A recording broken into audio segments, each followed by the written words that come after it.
Hello दोस्तों, आप सभी का हमारे चैनल शिक्षा संसार ब्लॉग्स में स्वागत है। दोस्तों, आज हम बात करेंगे इस वीडियो में एर्थ पे कमीशन के बारे में। 8वां वेतन आयोग का गठन कब होगा, कब इसकी घोषणा की जाएगी और कितनी सैलरी बढ़ेगी और पेंशन भी कितनी बढ़ेगी, ये सारी जानकारी इस वीडियो में देंगे। यदि आप भी 8वें वेतन आयोग का इंतजार कर रहे हैं और आप चाह रहे हैं कि जल्द से जल्द हमारा 8वां वेतन आयोग लागू हो जाए, तो ये वीडियो आप लोगों के लिए बहुत महत्वपूर्ण होने वाला है। इसलिए इस वीडियो को शुरू से लेकर लास्ट तक जरूर देखिएगा। यदि वीडियो आपको अच्छा लगे तो लाइक करके अधिक से अधिक शेयर कर दीजिए। यदि आप पहली बार इस चैनल को देख रहे हैं तो इस चैनल को सब्सक्राइब जरूर करें। सब्सक्राइब करने के बाद घंटी वाले निशान को दबा करके ऑल पर सेट कर दीजिएगा, जिससे हमारी आने वाली हर अपडेट आपको सबसे पहले मिल सके। चलिए अब वीडियो स्टार्ट करते हैं। दोस्तों, केंद्रीय कर्मचारियों को एर्थ पे कमीशन का तोहफा मिल सकता है, जिसका वो काफ़ी समय से इंतजार कर रहे हैं। आपको बता दें कि सरकारी कर्मचारियों और पेंशन भोगियों के मन में ये सवाल काफ़ी समय से है और उम्मीद की जा रही है कि सरकार जल्दी से कोई निर्णय लेकर ऐलान भी कर सकती है। आपको बता दें कि हर 10वें साल बाद नए वेतन आयोग का गठन होता है। नए वेतन आयोग में सरकारी कर्मचारियों की सैलरी और पेंशन को अलग अलग आर्थिक मापदंडों के खास तौर पर महंगाई के हिसाब से पे रिवाइज की जाती है। ऐसे में देश के लाखों सरकारी कर्मचारियों का नवंबर का महीना बेहद खास होने वाला है। ऐसे संभावना जताई जा रही है कि 10 साल का इंतजार अब खत्म हो सकता है, यानी कि अगले महीने सरकार और कर्मचारी संगठन मिलकर वेतन बढ़ाने का फैसला करेंगे। इसकी मांग तो लंबे समय से की जा रही है, लेकिन ये मौका पहला होगा जब सरकार और कर्मचारी सारे संगठन इस मुद्दे पर फैसला करने के लिए आमने सामने होंगे। अगर इस पर सहमत बनती है तो सरकारी कर्मचारियों के लिए किसी तोहफे से कम नहीं होगा। दरअसल हम बात कर रहे हैं 8वें वेतन आयोग की। सरकारी कर्मचारियों को लंबे समय से 8वें वेतन आयोग के गठन का इंतजार है, जो सैलरी बढ़ाने का फैसला करेगा।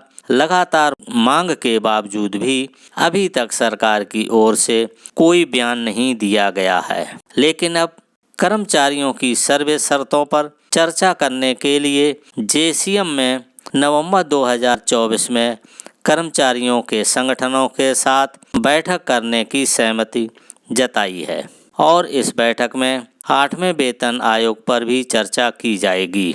इस बार 8वें वेतन आयोग के गठन पर चर्चा और फैसले की संभावना इसलिए भी जताई जा रही है क्योंकि ऑल इंडिया डेवलपमेंट फेडरेशन के प्रमुख जेसीएम के नेशनल काउंसिलिंग के सचिव शिव गोपाल मिश्रा का कहना है कि इस बैठक में 8वें वेतन आयोग के गठन पर स्पष्टता मिलने की पूरी उम्मीद है।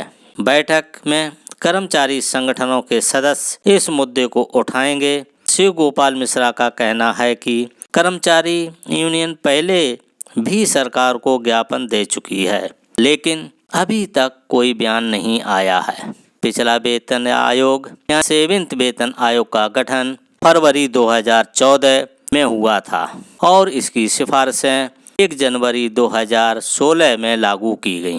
आमतौर पर ये वेतन आयोग हर 10 साल पर लागू किया जाता है, लेकिन इसकी कोई अनिवार्यता नहीं है।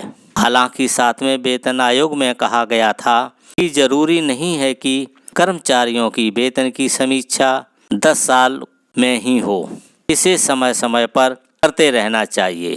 सरकारी संगठनों ने सरकार को लिखे अपने पत्र में कहा कि 7वें वेतन आयोग के बाद से सरकारी कामकाज और अर्थव्यवस्था और सेवाओं की मांग में भी काफ़ी बदलाव आया है। लिहाजा 8वें वेतन आयोग में इनके ऊपर भी फोकस होना चाहिए और इसी के अनुरूप वेतन में बढ़ोतरी का फैसला भी लिया जाना चाहिए।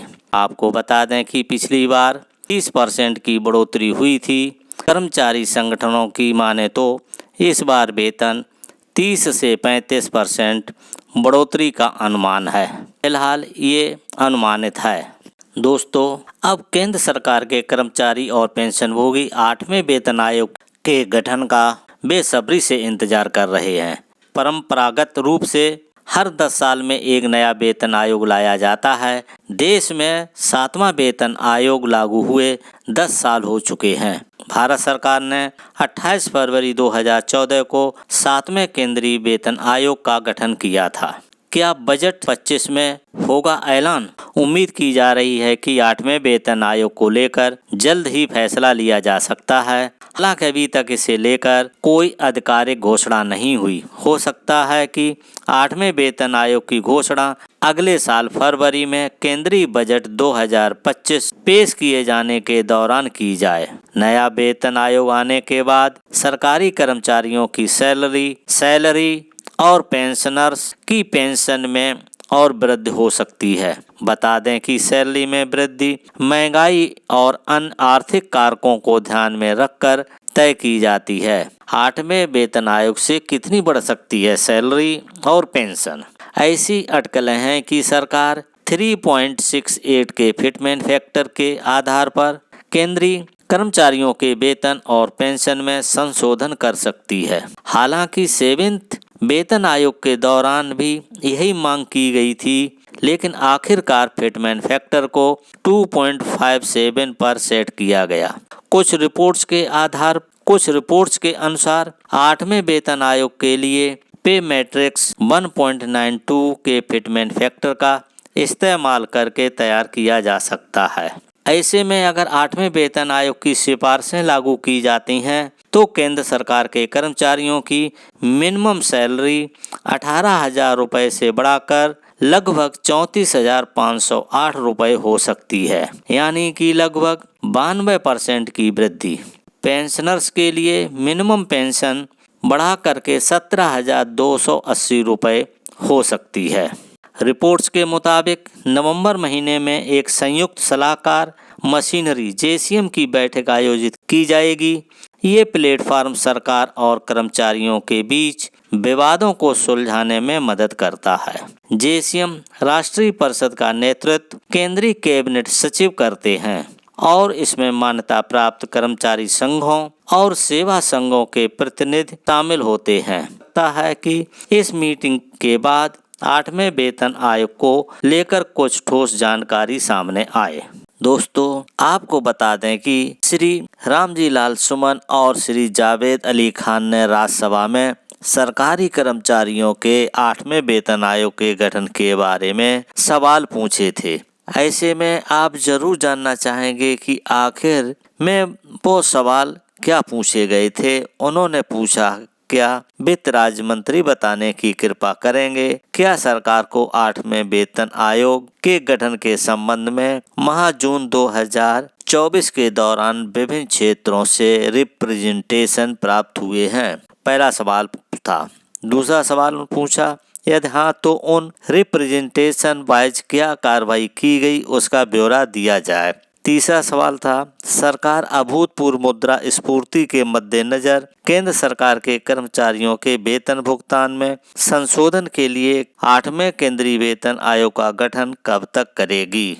और जैसा कि इसका लिखित जवाब दिया गया है, और ये जवाब दिया गया है भारत सरकार के वित्त राज्य मंत्री पंकज चौधरी जी के द्वारा।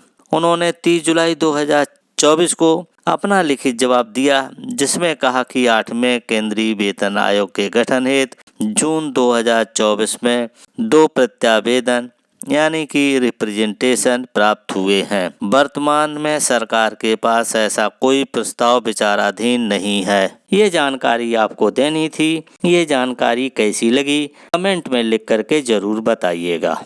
यदि वीडियो आपको अच्छा लगा हो तो लाइक करके अधिक से अधिक शेयर कर दीजिएगा। यदि आप पहली बार इस चैनल को देख रहे हैं तो इस चैनल को सब्सक्राइब जरूर करें।